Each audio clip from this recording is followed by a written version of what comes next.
Praise the lord. ప్రభువైన యేసు నామములో అందరికీ వందనములు. యేసయ్య మాటను ఈ కార్యక్రమాన్ని వీక్షించడానికి ప్రేమతో నేను మిమ్మల్ని ఆహ్వానిస్తున్నాను. ఈ దినము యోహాను సువార్త 12వ అధ్యాయము 37వ వచనం నుండి 41వ వచనం వరకు మనము ధ్యానించుకుందాం.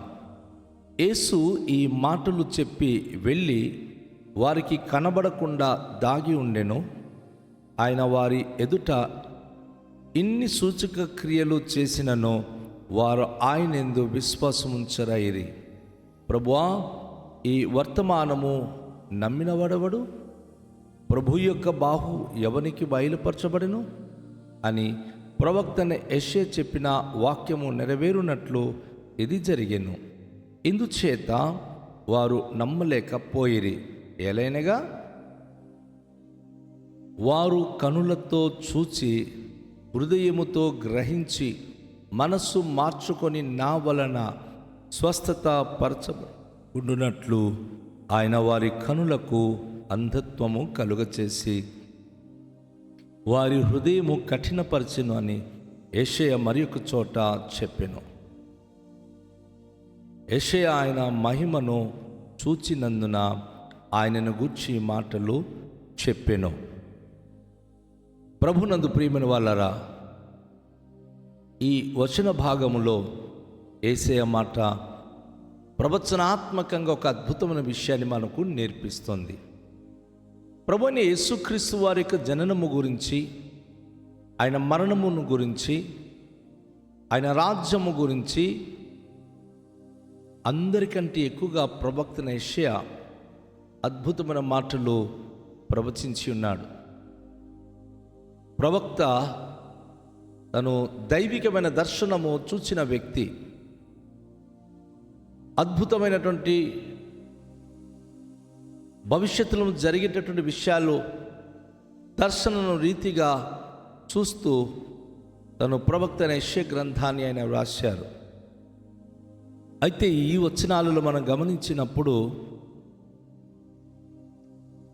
యేసు ప్రభువారు ఈ లోకానికి వచ్చి ప్రవక్త చెప్పినట్లుగా బీదలకు సువార్త ప్రకటించి, గురుడివానికి కళ్ళు తెరిచి, బంధకాల్లో ఉన్నవారికి విడుదల చేసి ఎన్ని అద్భుతాలు చేశారు. కానీ ఎన్ని అద్భుతాలు చేసినా, ఎన్ని సూచక క్రియలు చేసినా వారు ఆయనది విశ్వాసం ఉంచలేకపోయారు. యేసు ప్రభువారు వారికి మరుగుగా ఉండేవాడు. ఆయన ఏది కూడా వారి ముందు చెప్పి వారి ఎదుట ఉండేవారు కాదు. అయితే తన శిష్యులు ఒకటి గ్రహించారు. యెషయా గ్రంథము 53వ అధ్యాయంలో ప్రవక్త చెప్తాడు, నా బాహు ఎవరికి బయలుపరచబడెనో అని ప్రవచనాత్మకంగా ప్రవక్త యెషయా చెప్పారు. అవును, తండ్రి అయిన దేవుని యొక్క బాహుగా యేసు ప్రభువారు ఈ లోకానికి వచ్చారు. ఆయన చాచిన చేతిగా ప్రభు ఈ భూలోకములు సంచరించి అనేక అద్భుత కార్యాలు జరిగించి ఉన్నాడు. సామాన్యమైన ఒక మనిషి ఎలాంటి అద్భుతాలు చేయలేరు. కానీ తండ్రి అయిన దేవుని యొక్క బాహుగా యేసు ప్రభు వచ్చారు కనుక చనిపోయిన వారికి సజీవులుగా లేపాడు. పుట్టుగురుడి వారికి చూపునిచ్చాడు. నడవలేని మనుషులకు, వికలాంగులకు నడకనిచ్చాడు. ఊచ చేతులు గల వారికి ఆయన స్వస్థపరిచాడు. ఎలాంటి వ్యాధులైన పక్షవాయువు గల వారికి కూడా ఆయన బాగు చేశాడు. అయితే ఆయన ఎన్ని అద్భుతాలు చేసినా ఆయన బాహు ఎవరికి బయలుపరచబడింది? ప్రజల మధ్య యెహోవా తన బాహు అయిన యేసు ప్రభు వచ్చి అందరికీ తన వర్తమానము చెప్పి అద్భుతాలు చేసినప్పుడు కూడాను అది ఎవరు కూడాను గ్రహించలేకపోయారు. ప్రవక్త అంటారు, ఎడారిలో లేత మొక్క వలె ఆయన మొలిచెను, సురూపమైనను సొగసైనకు లేదు. మనం అతనిని అపేక్షించినట్లుగా అలాంటి సురూపము లేదు. అవును, యేసు ప్రభువారు తండ్రి అయిన దేవునికి హస్తముగా బయలుపరచబడి అనేక అద్భుత కార్యములు చేసినప్పటికీ ఎవరు అతనును గ్రహించలేకపోయారు. అయితే ప్రవక్త మరొక చోట ఒక మాట అంటున్నాడు. ప్రభు బయలుపరచబడినప్పుడు కూడా ఎవరు నమ్మలేకపోయారు కదా. ప్రవక్త మరొక చోట అంటున్నాడు, వారు కనులతో చూచి హృదయముతో గ్రహించి మనసు మార్చుకొని నా వలన స్వస్థపరచబడకున్నట్లు ఆయన వారి కనులకు అంధత్వము కలుగచేసి వారి హృదయములు కఠినపరచెను అని యెషయా మరొక చోట చెప్పాను. వాస్తవానికి ఈరోజు మనుషుల యొక్క అంధత్వానికి, హృదయ కాఠిన్యానికి కారణము ఏమిటి అంటే, దేవుని గూర్చి తెలిసక్షమైనదో వారికి తెలిసినప్పటికీ కూడాను వారు అజ్ఞానులై ఉన్నారు.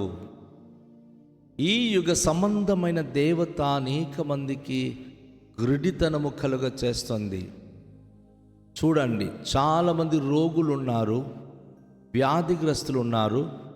వాస్తవానికి యేసు ప్రభు నామమందు విశ్వాసం ఉంచినప్పుడు వారు బాగుపడతారు. కానీ ఈ లోక సంబంధమైన అపవాది సాతానుడు, యుగ సంబంధమైన దేవత వారి హృదయములకు గుడ్డితనము కలుగ చేస్తుంది. కనుక మేము చచ్చిన యేసు ప్రభును నమ్మము, ఆయన దేవుడని మేము అంగీకరించము అని. ఒక మనిషి జీవితంలో అద్భుతాలు జరగాలంటే యేసు ప్రభు దేవుడు, ఆయన సమస్తము చెయ్యగలడు. ఆయన వద్దకొచ్చి ప్రార్థించిన వారి జీవితంలో అద్భుత కార్యములు చెయ్యగలడని విశ్వసించాలి, నమ్మాలి. యేసయ్య అంటారు, నమ్ముట నీ వలనవైతే నమ్మువానికి సమస్తము సాధ్యము. అయితే ఈరోజు మనుషుల హృదయము, వారి మనస్సు దేవుని వలన స్వస్థత పొందకుండునట్లుగా అది మూయబడి ఉన్నది. వారి యొక్క హృదయాలకు అంధత్వము కలుగ చేయబడి ఉన్నది. అందుకే వేదాంతి అయినటువంటి అపోస్తుడైన పౌలు అంటాడు, దేవుని సువార్త ప్రకాశమానము వారికి ప్రకాశింపకుండునట్లు యుగ సంబంధమైన దేవత విశ్వాసులైన వారి మనోనేత్రములకు గురుడితనము చేసింది. అవును, ధర్మశాస్త్రము చెప్తుంది, ప్రవక్తల వచనాలు చెప్తుంది. ఈరోజు మనుషులు లక్షలాది కోట్లాను కోట్ల మనుషులు ఎందుకు తమ పాపంలోనే చనిపోతున్నారు? ఎందుకు వారు రకరకాల రోగాలతో, ప్రమాదాలతో తమ జీవితాలు చనిపోతున్నారంటే, దేవుని మీద సరైన విశ్వాసం అనేది వారిలో లేకపోవడమే. ఈ విశ్వాసం అనేది హృదయంలో రాకపోవడానికి గల కారణాలు, వారి మనసు కఠినము, అనగా దేవుని వాక్యము నమ్మకపోవడము.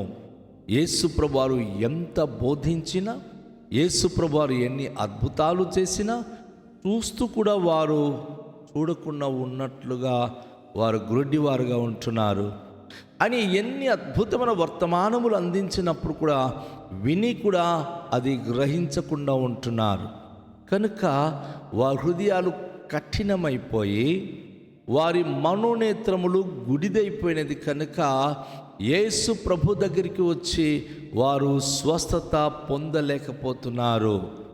యేసు ప్రభు దగ్గరికి వచ్చి వారు ఆరోగ్యము పొందలేకపోతున్నారు. సో దేవుని యొక్క వాక్య భాగంలో మనం చూస్తున్నాం. ఈరోజు పరిశుద్ధాత్మ దేవుడు ప్రభు అని యేసుక్రీస్తు ద్వారా స్పష్టంగా చెప్తుంది. యెషయా కొన్ని సంవత్సరాలకు పూర్వము ఉన్నవాడు, కానీ ఆయన దేవుని మహిమ దర్శనము చూచినవాడు. ఎందుకంటే యేసయ్య అంటాడు, హృదయ శుద్ధి గల వారు ధన్యులు, వారు దేవుని చూచెదరు. ప్రవక్తలు ఎందరో ఉండొచ్చు, కానీ ప్రవక్తన యెషయా తన 6వ అధ్యాయములో దేవుని మహిమగల దర్శనము చూచినట్లుగా ఆయన తన గ్రంథములో వ్రాశాడు.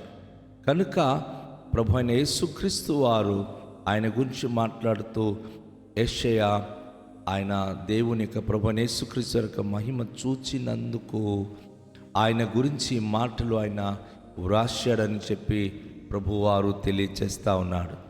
నా ప్రియ సోదరి, నా ప్రియ సహోదరుడా, ఈరోజు దేవుని ముఖదర్శనము, దేవుని దైవ దర్శనము పొందాలనుకుంటే అవును, మన హృదయము శుద్ధి చేసుకోవాలి.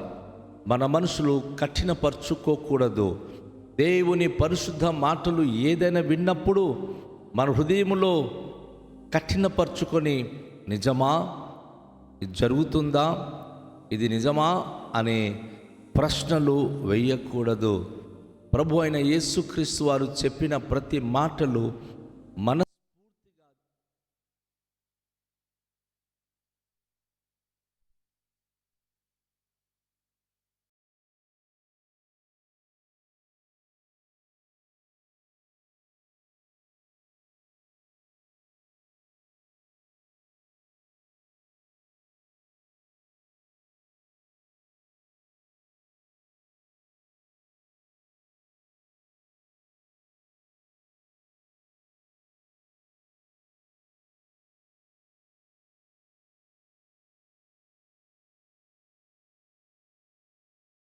యేసుక్రీస్తు గురించి ఎప్పుడైతే మనం వింటున్నామో మనస్ఫూర్తిగా ఆయన చెప్పిన మాటలు వినాలి. హృదయములు కఠినపరుచుకుంటే మన మనోనేత్రములు తెరవబడదు. మనం ఎప్పుడైతే మనస్ఫూర్తిగా వింటామో మన మనోనేత్రములు తెరవబడుతుంది. పేతురు అనే మహాభక్తుడు ఆయన అంటారు, దేవుని ప్రవచన వాక్యములు మనం ఎప్పుడైతే లక్ష్యం ఉంచుతామో అప్పుడు మనకు మేలు కలుగుతుంది. చాలామంది యేసయ్య మాట లక్ష్యం ఉంచక మేలుకు దూరమైపోతున్నారు. మేలుకి బదులు కీడు పొందుతున్నారు. మేము దేవుని నమ్ముకున్నాం కానీ మాకెందుకు ఈ కీడు జరిగింది అంటే ఎక్కడో దేవుని మాట వినకపోయి ఉంటారు. ఎక్కడో దేవుని మాటకు మీరు దాటిపోయి ఉంటారు. నా ప్రియ సోదరి, నా ప్రియ సహోదరుడా, ఎప్పుడు ఎన్నడూను కూడా హృదయము కఠినపరుచుకోవద్దు. దేవుని వాక్యానికి విధేయత కలిగి నీ మనసు పూర్తిగా, నీ పూర్ణ మనసుతో, పూర్ణాత్మతో, పూర్ణ హృదయముతో నీ దేవుడైన ప్రభు అయిన యేసును ప్రేమించి ఆయనది విశ్వాసం ఉంచినప్పుడు స్వస్థత పొందుతావు, అద్భుతాలు చూస్తావు, అనేక విషయాల్లో దేవునికి మహిమకరంగా జీవించగలుగుతావు. రండి, తలలుంచుకొని ప్రార్థన చేద్దాం. దయగల తండ్రి, మీకు వందనాలు. ఈ దినం మేము నాతో మాట్లాడిన మాటల కొరకు స్తోత్రాలు. నాయనా, మా హృదయాలు కఠినపరచబడుకున్నట్లుగా, మా మనోనేత్రములు గుడితనం కలుగ చేయకున్నట్లుగా మనస్ఫూర్తిగా మేము మీ మాటలు వింటూ నీ వాక్యం మీద లక్ష్యం ఉంచి మేలు పొందే భాగ్యము అనుగ్రహించుమని యేసు నామములో ప్రార్థిస్తున్నాము తండ్రి. ఆమేన్. అందరికీ షాలోం. ప్రభు మనను దీవించునుగాక.